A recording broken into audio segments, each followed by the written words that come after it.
Bride. And you're the company you work for? Last company was the Mersey Docks and Harbour Board. Harbour Company.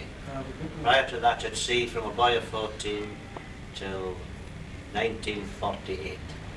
1934 till 1948 at sea in the Merchant Navy. You're only a lad. Oh, yeah, hard times. And various companies sailing out the port of Liverpool and all over the country. You're just saying with the last lads thing about how sad it is to see the river empty now to what it was. It is very sad, and also it's, they've been on about this memorial to the Merchant Navy at the pier head. And similarly, they've been doing documentaries, and they phoned me up because they come and take my photo in my home with my medals.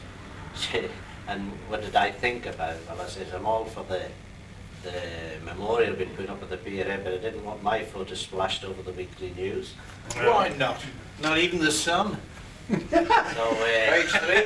just that we're having this monument to the Merchant Navy at the pier head. The one that's there now is not to the Merchant Navy. People get mistaken. It is for the ships that was taken over by the Navy, merchant ships, armed cruisers, mine layers, and very, but not Merchant Navy personnel.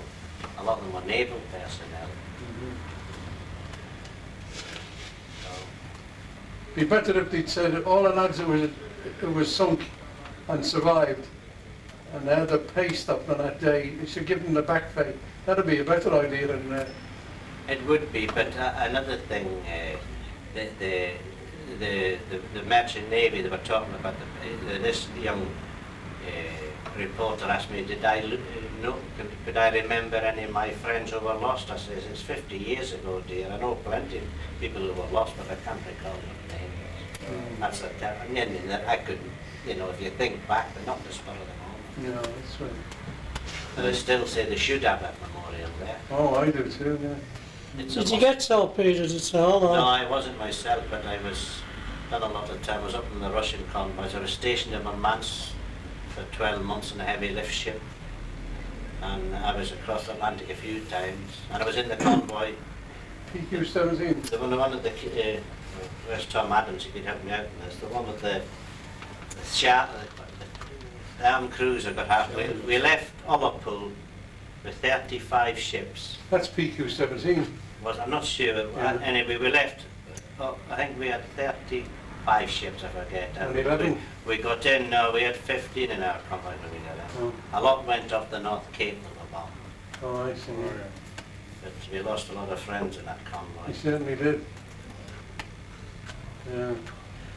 The PQ-17 was... I don't know, because you see, that's another thing. Merchant, we didn't have names of convoys when we were at sea. Well, we were the same, we didn't know what a convoy but was. naval personnel may know the convoy. All you knew you were in a convoy and you had to station that. Yeah, You didn't know what convoy. Well, most of the ships were told which, when you're in convoy, where the North Atlantic convoys, they used to have a number, and it either started with the letter N or S. Yeah.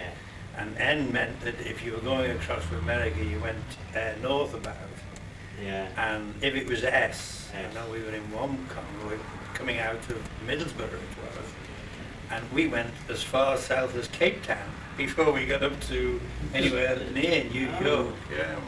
It was there was a differential, and the Russian convoys, I think, all the figures started with P. Up to a certain date. But how I remember this PQ-17 was, I picked the book up. See, I was in the engine room. I wasn't in communications, but they know all the things like that.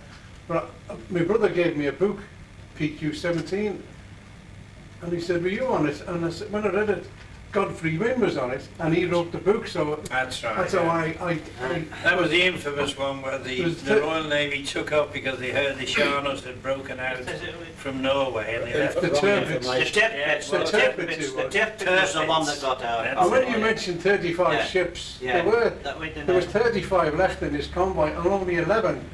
But the worst part about it for me, I was on a mine engine room, and we pulled up when we got the order to scatter, and I sneaked up from the boiler room actually, and we were just passing this small merchant ship, and the dustmen were standing in the well deck, Yeah. and our captain saying, sorry to leave you, best of luck. And do you know, even now, I just read a book, and it says, after we'd left them, and we were heading north, Yeah. guilt, you can't describe the guilt, because my father, I mean, the relatives in the American Navy, which Yeah. made it worse, of course. And when I found out later, reading another book, that they were getting signals from these ships we'd left, and we didn't go back to help them.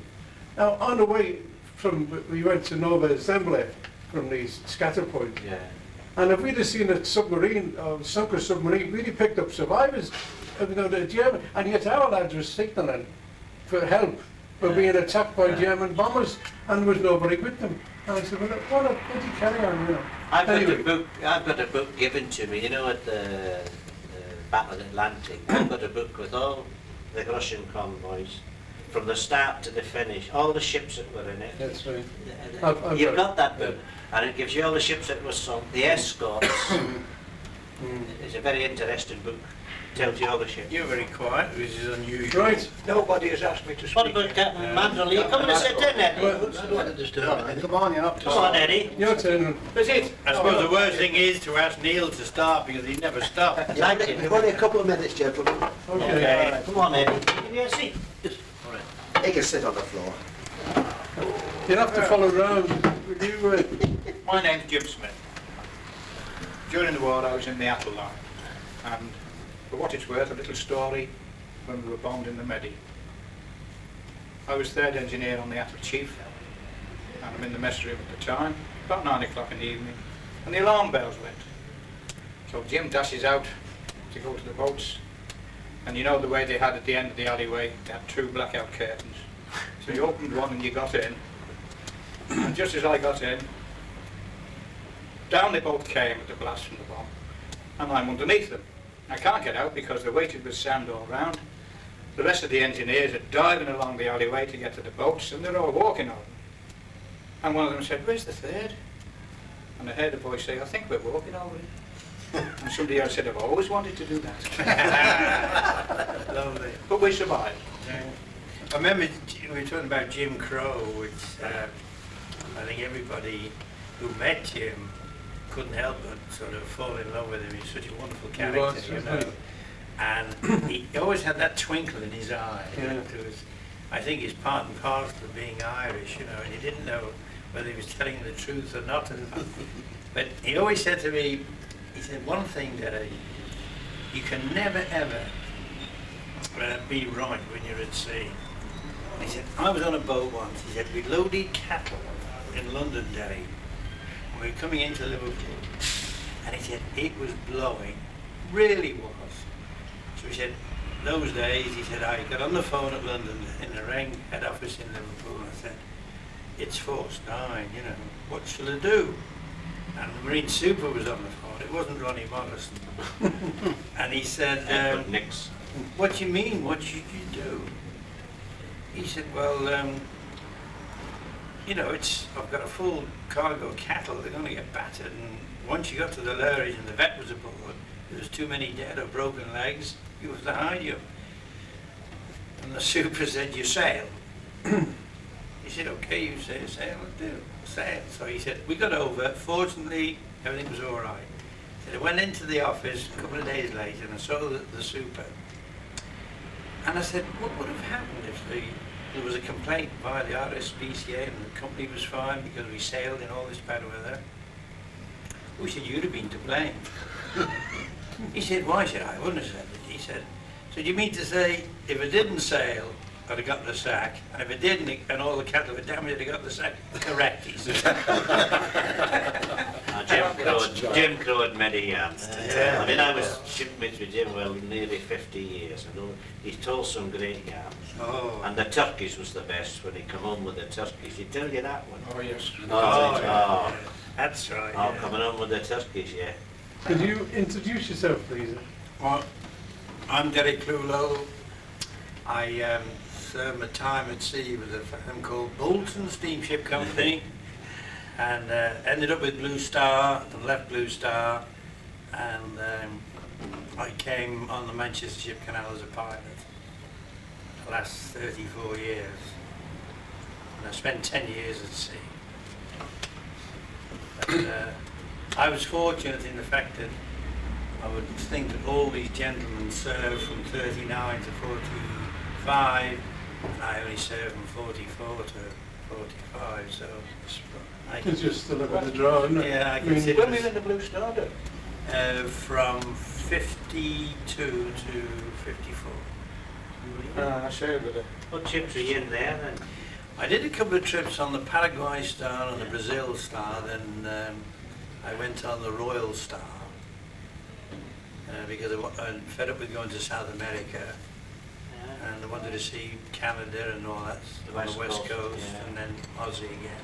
My son was in the Wellington Star, the Southland Star, all sailing on the west coast.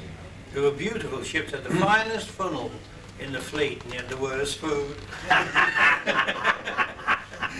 What's your outstanding memory of being at sea? I'm sure something must have happened to you could tell us about. Yeah, but unfortunately we haven't got time to go through all. Yeah, but that's the idea of it, isn't Yeah, it? there was a number of outstanding moments. Fortunately, you always remember the happy ones. Oh, The sad course. ones, you don't remember an awful lot. Coincidences happen and all that, but just offhand, off the cuff now, I don't know. It'd be very difficult for me to. I had so many happy moments, and as I say, I suppose the only one that I thought was a bit incongruous, that I was on the one ship that we had a second engineer there as well, and he was a good yarn teller, but we had a full cargo of mules, and we were taking them up to the north of Italy from the African actually it was Tunis, and we got mined. And they said abandoned ship, and the second engineer to this day can hear him saying, "What about the mules?" I won't tell you the captain.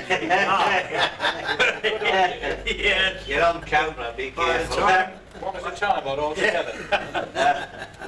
the lifeboats were the old type on the davits that Yeah, they were already swung out, and by the time we got everything assembled, some wise person noticed that the ship wasn't sinking any deeper. So we stayed aboard, and we were about 28 feet forward and about 12 foot aft. And we did manage to creep into a small port in the north of Italy. And they escaped me. Well, Alec, I think we're in an awkward spot now. We wanted to give us your name and your company, you know. Right, my name is Captain Harry Keysall. I've been a member of the Anchorage Club for 18 years, and I've been second mate and master at sea, and 30 years I finished as superintendent in the Mersey Docks and Harbour Company after I finished. Now, I'll tell you of one of my experiences. When I was in a ship called the Brittany Coast, we were going from Liverpool round to Portsmouth, north about.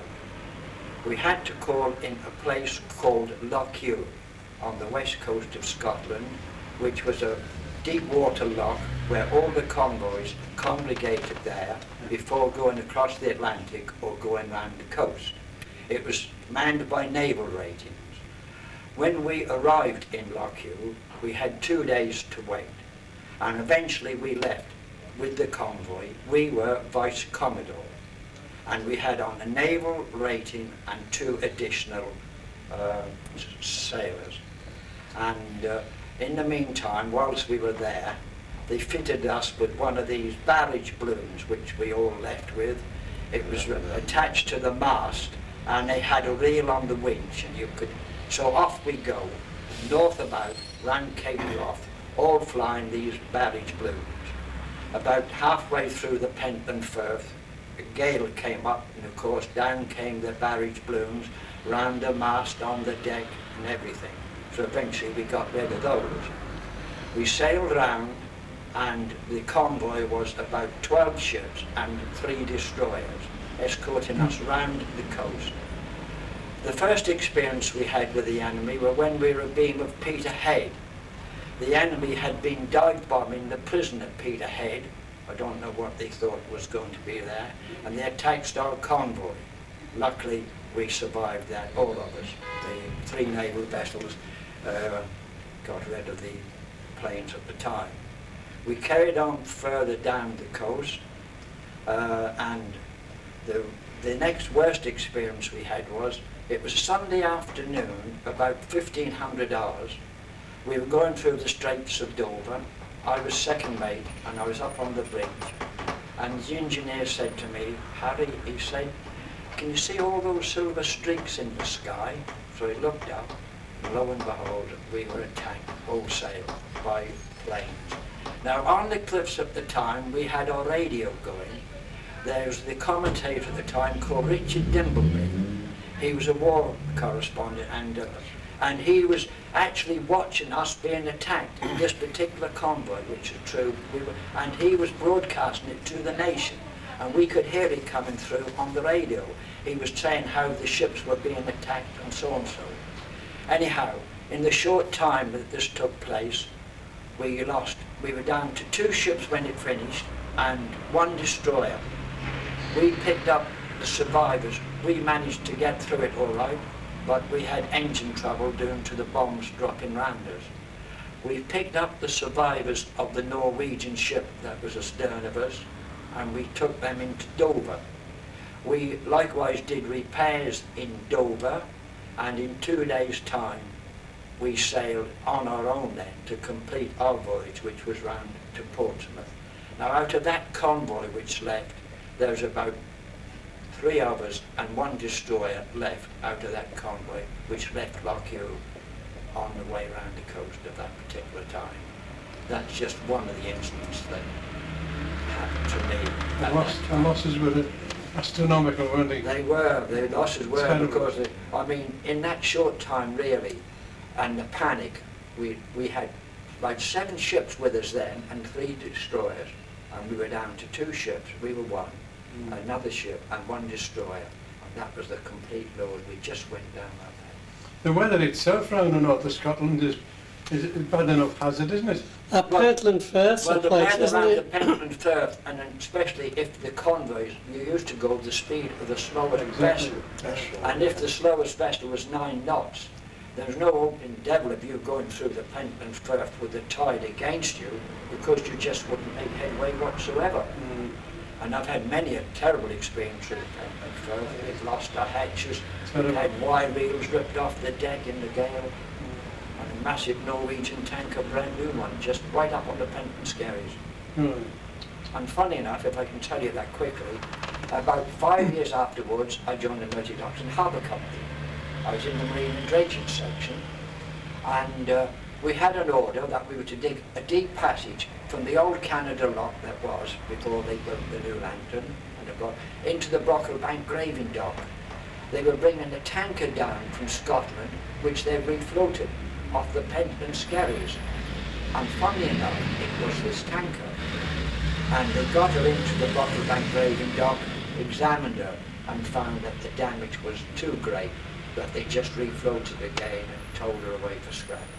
And I had to laugh. That was about 5 or 6 years after that tanker eventually came into Liverpool. Where she went to after that, I don't know. Okay, thanks. Is that any? That was great, that's very It's good. just one of my experiences. Very good one, wasn't it? What about our friend now? My name is John Albert Coleman. I joined the Anchorage Club about 6 years ago. Would it be About 6 years ago, and I'm an infantry man. But the only trouble, you see, with this place being all seamen, you see, but I said to myself, well, am I qualified? But apparently I am, because I used to be an engineer on these landing craft. And we've done a lot of, assault things like, going towards the beaches and that with the troops and what have you. And that's the only reason, that's the only sea part that I have. when all my family was seamen, all Royal Navy, apart from my father, he was on, what do you call them,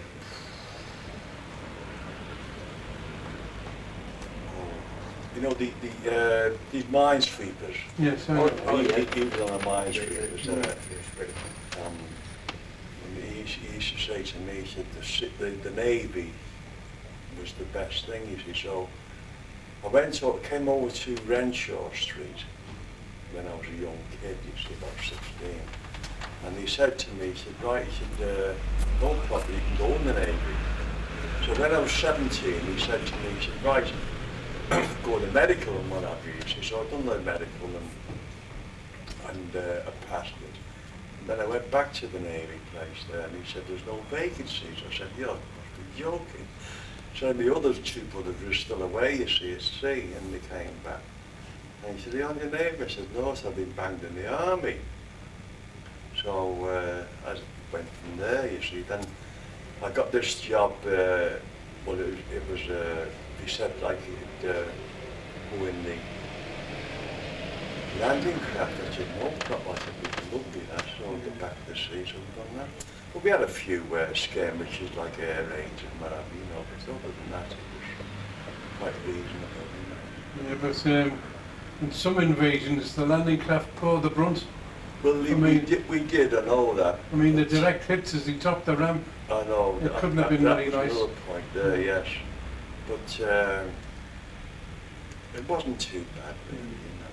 See, in the invasion, the weather, one thing and another, and the confusion, some of the landing craft went to the wrong places.